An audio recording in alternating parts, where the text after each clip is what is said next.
Mesdames, Messieurs, bonsoir et merci de votre fidélité. Nous parlerons ce soir des vertus spirituelles et magiques, des huiles essentielles et des essences. Dans un instant, nous suivrons les explications de notre invité.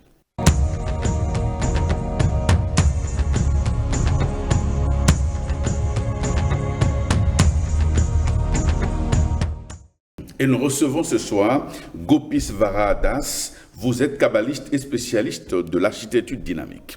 Bonsoir Gopis-Vara Das. Bonsoir, et merci ami. de répondre à notre invitation. Merci, c'est bon. Alors, qu'est-ce que c'est qu'une huile essentielle? De façon basique ou en définition basique, c'est un extrait liquide et aromatique d'une plante. Et en fait, cela est obtenu par un procédé d'extraction que nous appelons la distillation à sec ou à vapeur d'eau. Comme nous sommes en spiritualité, une huile essentielle, en fait, en spiritualité, je peux la définir ainsi, c'est un concentré d'énergie et de tous les organes, en fait, d'une plante. Et il est à noter qu'une huile essentielle peut être un extrait de plusieurs parties d'une plante ou des résines d'une plante. Ça peut être des fleurs, ça peut être les feuilles et les écorces, le bois, et voilà, même des encens. Voilà. Alors, quelle est l'importance donc de l'utilisation de cette huile essentielle en spiritualité? Mais vous savez, aujourd'hui, si votre aura n'est pas pure, si ça n'irradie pas la lumière, si votre aura n'est pas colorée avec les bonnes énergies qu'il faut, vous n'êtes pas visible dans le monde entier, dans cette société humaine, vous ne serez pas visible. Ces huiles essentielles ont des vertus de pureté, de relaxation, de diminution de stress, de purification, de branchement, si vous voulez, aux connexions du monde spirituel, du monde invisible, et de bonheur, de chance, etc. Donc, l'importance de l'utilisation de ces huiles essentielles est éminente par le fait que cela vous permet d'avoir toutes ces qualités dans votre aura. C'est primordial, comme je venais de le dire. Alors, quelles sont les caractéristiques ou propriétés spirituelles des huiles essentielles? Lorsqu'on veut parler, par exemple, des éléments, des influences planétaires, couleurs du prana ou de l'énergie, etc. Parfait. Les huiles essentielles, en fait, sont liées à plusieurs catégories d'influences planétaires. Ouais. Vous prenez, par exemple, de l'huile essentielle de clou de girofle, par exemple. Elle est beaucoup influencée par l'énergie de Mars, de la planète Mars, et de l'énergie de la planète Vénus. Et donc, il faut savoir les jours où il faut en tirer profit davantage. Et en plus, elle est très liée à l'énergie de feu. Donc, cela sert essentiellement aussi à la purification qu'à l'attraction. Bon, nous en parlerons, je pense bien. Donc, les huiles essentielles sont, comme je venais déjà de le dire, sont liées aux influences planétaires, aux éléments de la nature. Les 4 éléments. Les 4 éléments, etc., etc. D'accord. Vous avez parlé aussi du prana, l'énergie vitale. Oui, l'énergie vitale, parce que cette énergie vitale a beaucoup de couleurs. Le prana a plusieurs couleurs, et donc selon la couleur que contient plutôt l'huile essentielle, vous aurez le résultat escompté. Par exemple, si une huile essentielle contient beaucoup de prana ou d'énergie vitale de couleur rouge, elle vous redynamise, elle vous donne plus d'énergie. Lorsque vous êtes fatigué et que vous utilisez par exemple cette huile essentielle comme cela se doit, vous retrouvez beaucoup d'énergie. Si vous devez vous purifier par exemple, vous utilisez des huiles essentielles comme cela se doit, qui contient beaucoup de prana vert ou du prana orange pour l'expulsion, orange clair bien sûr, verte claire, ou du bleu pour calmer, pour vous relaxer et diminuer considérablement le stress. Voilà. Alors, et quel est le mode d'utilisation des huiles essentielles, par exemple? Il y en a plusieurs. Vous pouvez l'utiliser sous forme pour nettoyer votre environnement, pour attirer les bonnes fréquences, les bonnes énergies dans votre environnement. Vous pouvez les utiliser avec un brûle-parfum.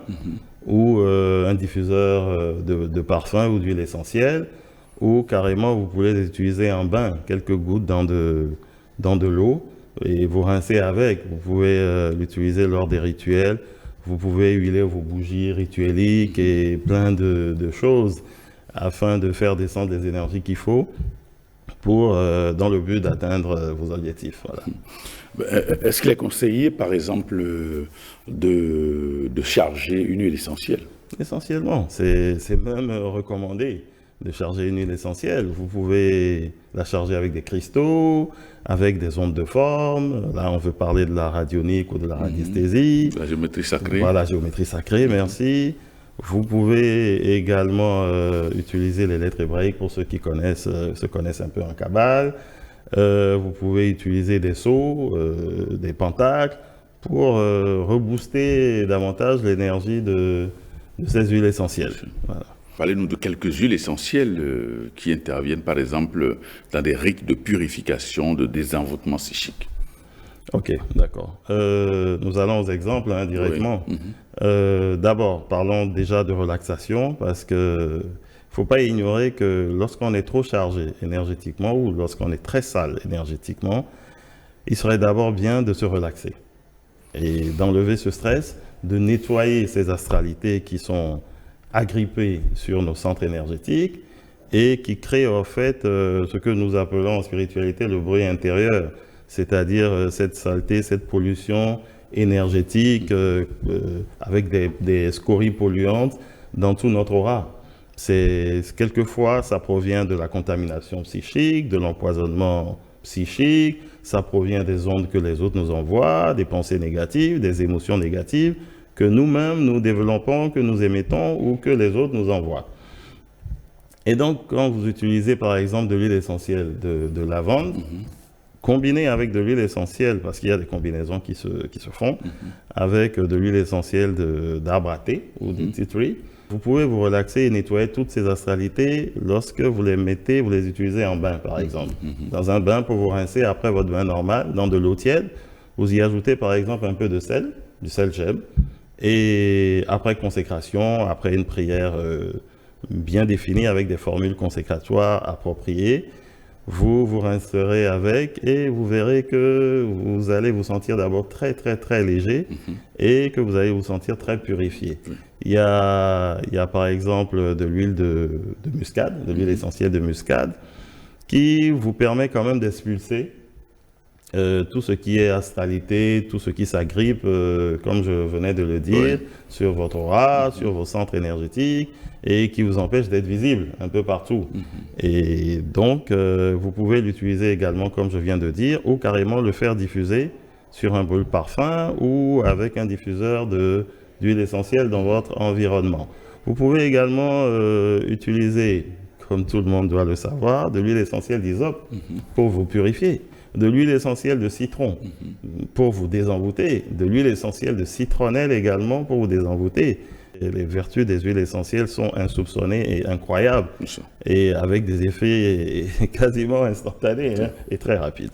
Voilà. Alors, est-ce que vous pouvez nous parler, par exemple, des huiles essentielles qui interviennent dans les opérations de rayonnement de l'aura, d'ouverture d'opportunités, ce qu'on appelle trivialement de la chance? Ok.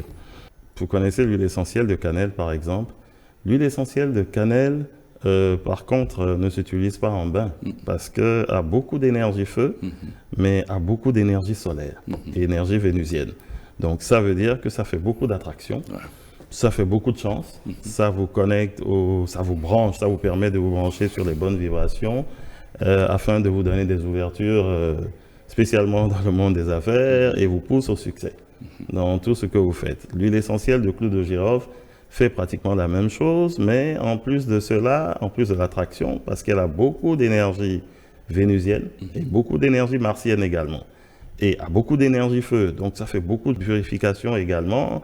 Ça vous détache de certaines ondes nocives, ça permet peut-être à ceux qui ont le mauvais œil d'être à l'abri de cela, particulièrement dans des rituels appropriés où c'est utilisé. L'huile essentielle de laurier également, que les gens connaissent, Ça permet également de bien évoluer et de permettre à son aura de bien rayonner, d'irradier de la lumière pour attirer les bonnes faveurs de l'univers et de la nature. Il y en a tellement, vous savez. L'huile essentielle de jasmin, par exemple, ça vous ouvre les voies des opportunités. L'huile essentielle d'ylang-ylang, dans le domaine du travail professionnel, ça permet les bonnes relations interprofessionnelles. Ça permet que les gens vous portent beaucoup en estime. Ça permet vraiment à votre aura de briller. L'huile essentielle d'orange permet vraiment un rayonnement de votre aura afin que vous soyez grandement et définitivement visible partout où vous allez. Alors, et les huiles, disons, essentielles qui interviennent dans le cadre d'harmonisation des relations, retour d'affection et tout ça, quelle est la gamme d'huiles essentielles qu'on peut utiliser pour régler, pour harmoniser, pour améliorer ces relations avec ses semblables? Comme je vous le disais déjà, les huiles essentielles, il faut les utiliser quand on connaît les principes actifs de ces huiles-là. Et quand on connaît les principes liés à la spiritualité, aux vertus psychiques de ces huiles. Quels sont les éléments que véhiculent ces huiles essentielles? Quelles sont les planètes qui influencent ces huiles essentielles? Et le mode d'utilisation. Et lorsque vous prenez par exemple de l'huile essentielle de rose, c'est une huile essentielle qui contient beaucoup d'énergie rose et beaucoup d'énergie dorée. Et quand ces énergies rentrent dans votre aura, ça vous connecte à l'énergie de l'amour. Ça vous connecte à l'énergie de l'amour dans tous ses aspects. Lorsque vous utilisez l'huile essentielle de patchouli, ça vous permet, ça rend à la limite votre aura très électrique. Et quand votre aura est très électrique, ça veut dire que ça vous attire aussi les bons sentiments, les bonnes relations, spécialement dans le cadre de l'amour, de la passion amoureuse, etc. Est-ce qu'il est possible de faire un travail, disons, de purification sur soi-même ou de désenvoûtement à partir des huiles essentielles? Oui, avant d'utiliser une huile essentielle pour pouvoir bénéficier des avantages à fond de ces huiles essentielles, il est nécessaire, moi je le conseille beaucoup, de faire beaucoup de travaux de purification. Pourquoi? Parce que plus votre aura est pure, plus l'énergie de ces huiles essentielles qui passent dans votre aura a des effets immédiats et a des effets, a de grands effets. Donc c'est toujours bon d'aller voir un énergéticien ou un spécialiste, un consultant en spiritualité qui manipule les influences énergétiques, vibratoires, afin de pouvoir nettoyer votre aura, afin de pouvoir nettoyer vos centres énergétiques. Comme ça, juste après, lorsque vous prenez par exemple, vous rincez par exemple avec un bain, selon le résultat que vous cherchez, ça prend rapidement. Ça prend rapidement parce que déjà votre aura est fluide, déjà votre aura est un peu lumineux, donc votre aura est prêt à accepter ces vibrations que vous leur ajoutez. Voilà. Très bien. Alors comment utiliser les huiles essentielles en fonction des situations que l'on traverse par exemple? Ok, d'accord. Si vous avez par exemple une situation où vous avez besoin de vous désenvoûter ou désenvoûter une maison ou bien vous voulez purifier une maison, et vous pouvez utiliser par exemple une huile essentielle de purification en diffusion. Vous diffusez l'huile essentielle, vous prenez les dispositions qu'il faut et vous faites diffuser cette huile essentielle ou bien vous la vaporisez. Vous la mettez dans un petit flacon, vous ajoutez un peu d'eau et puis vous la vaporisez dans tous les coins de la maison par exemple, de l'environnement que vous voulez désinfecter, si on peut le dire ainsi, de manière énergétique ou nettoyer de manière énergétique. Vous pouvez également vous rincer avec, je l'avais dit, après un bain normal pour que les vibrations de l'environnement et vos vibrations soient branchées à la même fréquence. C'est ça. Voilà. Oui, allez-y. Pour le cas où, par exemple, vous voulez sortir d'une situation un peu compliquée dans votre vie, vous avez les huiles essentielles de succès.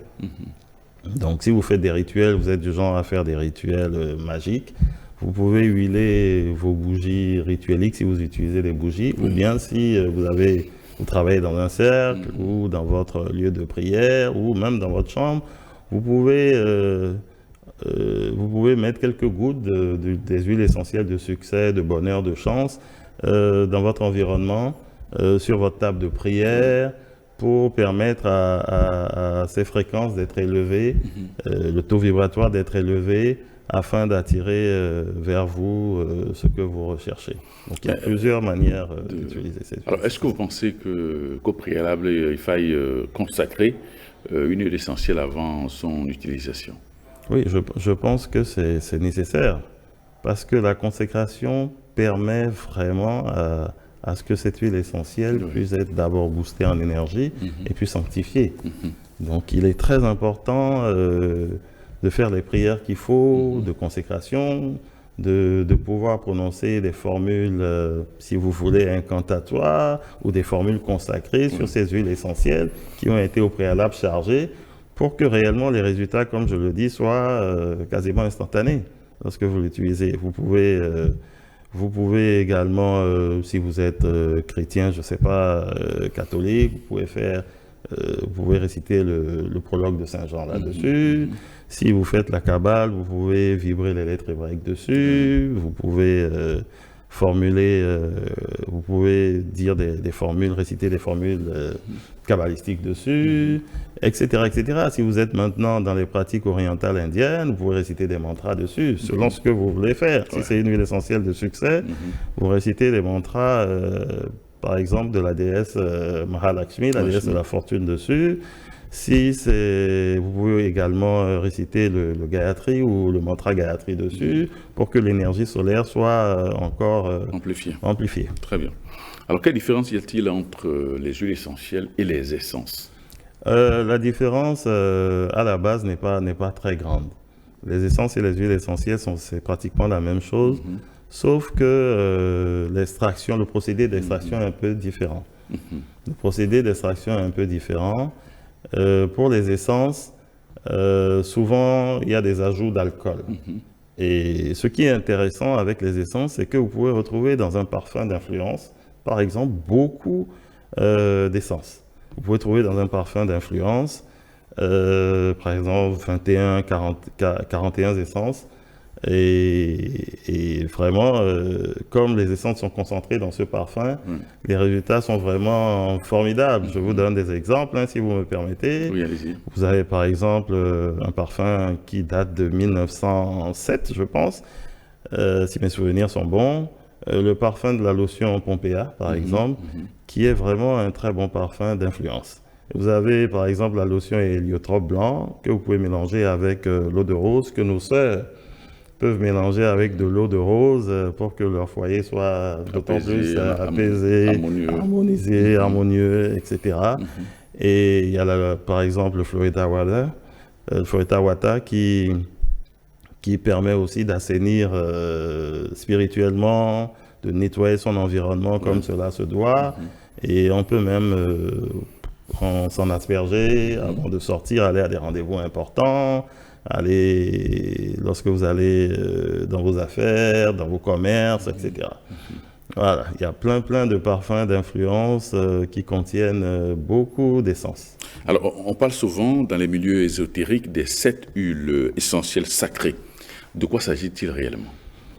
En fait, ce sont des huiles issues des anciens arbres, surtout en Asie et en Égypte aussi. Et c'est des arbres millénaires, si on peut le dire.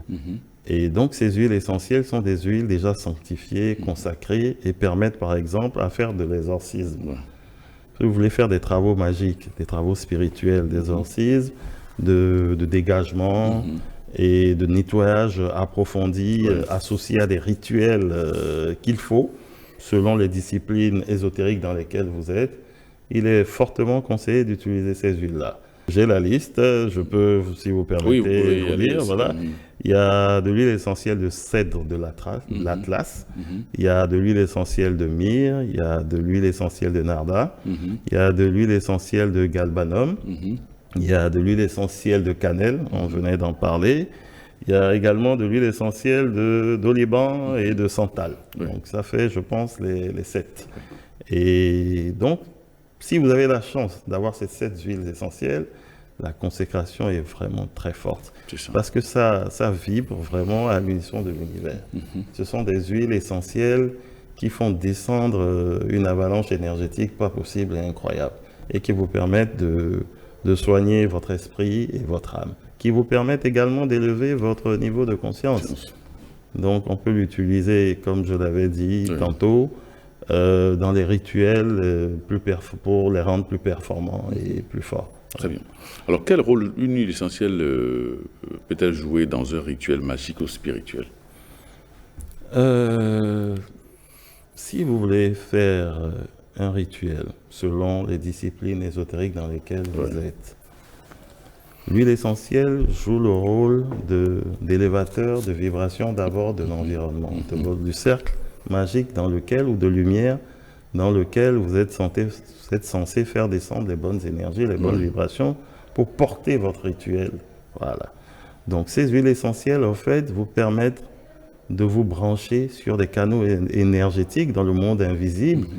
En fait, en d'autres termes, vous ouvrez des accès dans le monde invisible, vous permettant de vous brancher sur les fréquences vibratoires élevées et de densité élevée pour accompagner votre rituel.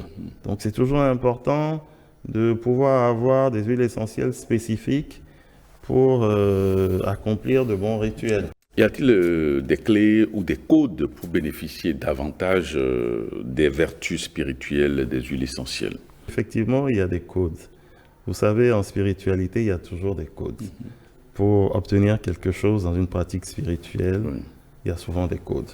Vous savez, même les livres saints que nous avons sont très codés. Et vous devez faire vraiment dans un cercle d'élite, si vous voulez.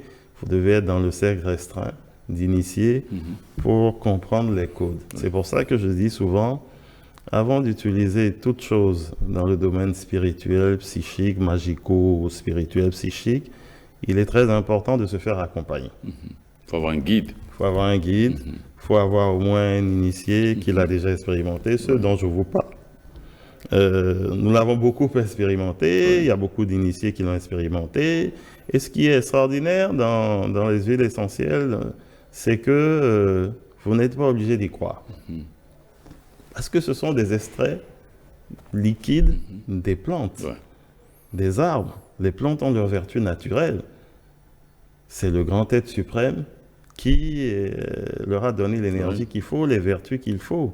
Donc, imaginez-vous, ce sont des concentrés d'extraits de ces plantes-là. Donc, vous savez que les plantes, ce qui leur donne... Voilà, les plantes sont habitées par des entités. Voilà, c'est ce que je voulais dire, merci beaucoup. Il y a les élémentaux des plantes. Et donc, lorsque vous faites l'extraction, vous faites bien une bonne extraction de ces plantes, vous avez une concentration de l'énergie que ces élémentaux des plantes laissent dans ces plantes. Et donc, imaginez-vous le résultat extraordinaire que ces plantes, que ces huiles essentielles des plantes peuvent vous donner. C'est vraiment extraordinaire. Et donc, pour répondre à votre question, il y a des codes. Il y a des codes de la nature qu'il faut vraiment appeler pour pouvoir vraiment davantage tirer profit et bénéfice de ces huiles essentielles en utilisation. Et quels sont ces codes-là, Kopiswara Das? Bon, si je venais de le dire, ça dépend de la discipline dans laquelle vous êtes. Si vous êtes dans les disciplines, par exemple, orientales, il y a des mantras spécifiques que vous récitez dans des postures appropriées afin que vous puissiez donner de l'énergie, booster davantage ces huiles essentielles, afin de rendre formidable davantage ces huiles essentielles, afin de connecter davantage votre esprit à ces huiles essentielles. Je vous donne un exemple banal. Vous utilisez par exemple de l'huile essentielle de clou de girofle, ça vous attire tout, ça donne de l'attraction par excellence. Et c'est pratiquement instantané. Mais si ça vous attire tout, ça veut dire réellement que ça vous attire tout. Du bon comme du mauvais. Du bon comme du mauvais. Mais si vous allez voir un guide spirituel ou un sachant en la matière, il vous donne un code. Et ce code permet à votre esprit, en fait, de n'attirer que les bonnes vibrations et les bonnes choses. Voilà, par exemple, ce que je peux dire par rapport à un code, par rapport à une huile essentielle, relativement à une huile essentielle.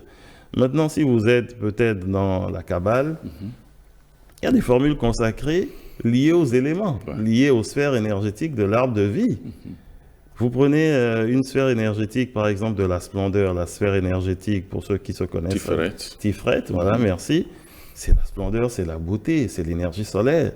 Et donc, si vous utilisez une huile essentielle dans laquelle il y a beaucoup d'énergie solaire et vous voulez en profiter pour rendre un peu plus radieux, lumineux, brillant, éblouissant votre aura, alors forcément, il y a des prières à faire, il y a des formules consacrées pour s'aligner aux vibrations de cette sphère en question.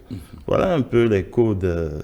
Voilà un peu ce que moi j'appelle les codes par rapport aux huiles essentielles. Est-ce qu'il existe une sorte d'initiation qu'il faut faire pour pouvoir mieux utiliser les huiles essentielles?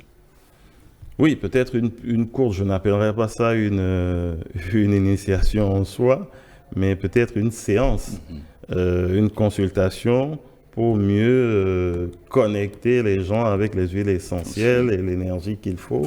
Avoir les codes qu'il faut pour les utiliser. Voilà, je ne dirais pas que vraiment c'est une initiation, mais ce sont des séances qui permettent aux gens quand même d'avoir ces codes-là. Alors, est-ce que tout le monde peut utiliser les huiles essentielles et en espérer les vertus spirituelles ou les résultats au plan spirituel? Oui, mais ça dépend aussi du karma. Parce que nous sommes rattrapés par notre destin et par notre karma. Vous n'allez pas utiliser des huiles essentielles et faire de mauvaises choses. Non. Vous n'allez pas utiliser une huile essentielle, je ne sais pas, d'attraction, comme on venait de le dire, et vouloir forcer les gens à être attirés par vous ou à être attirés dans votre milieu. Non, vous ne pouvez pas abuser des gens de cette manière. Donc, les seigneurs du karma sont toujours là et ils veillent. Donc, c'est pas pour faire peur aux gens. Et à des initiés, il y a beaucoup de gens qui ont beaucoup expérimenté les huiles essentielles. Ça plaît aux gens parce que les résultats sont quasiment instantanés lorsque vous prenez les dispositions qu'il faut, lorsque vous avez les codes qu'il faut et lorsque vous êtes suivi par rapport à cela. Donc, il faut quand même tenir compte du facteur karmique. Et donc, il faut beaucoup alléger son karma négatif pour que les résultats soient vraiment effectifs. Alors, vous avez dit tout à l'heure qu'il n'est pas besoin de développer une croyance pour pouvoir bénéficier des résultats des huiles essentielles. Oui, alors, quel est le principe actif qui confère autant de pouvoir à ces huiles essentielles? En fait, les huiles essentielles contiennent beaucoup de pouvoir énergétique, beaucoup de vibrations. Et comme c'est un concentré en fait des vibrations d'une plante ou de tous les organes d'une plante, en soi le pouvoir est là. Parce qu'il y a les élémentaux de la plante qui lui donnent un certain pouvoir. Et la nature et le grand être de l'univers, si vous voulez, on peut l'appeler ainsi, a déjà mis en ces plantes beaucoup de vertus spéciales. Il y a aussi surtout l'énergie solaire. L'énergie solaire, forcément, il y a beaucoup d'énergie solaire qui irradie tout l'univers. Voilà. Merci de l'avoir rappelé. Donc voilà, et qui élève les vibrations de ces plantes-là. Et donc, lorsque forcément, ça leur donne un pouvoir extraordinaire. Mais je voudrais aussi rappeler quelque chose. Les enfants ne doivent pas utiliser des huiles essentielles, ni les femmes enceintes. Ni les femmes enceintes. Pourquoi? Les femmes enceintes sont, sur le plan spirituel, à la fois très fortes, mais vulnérables.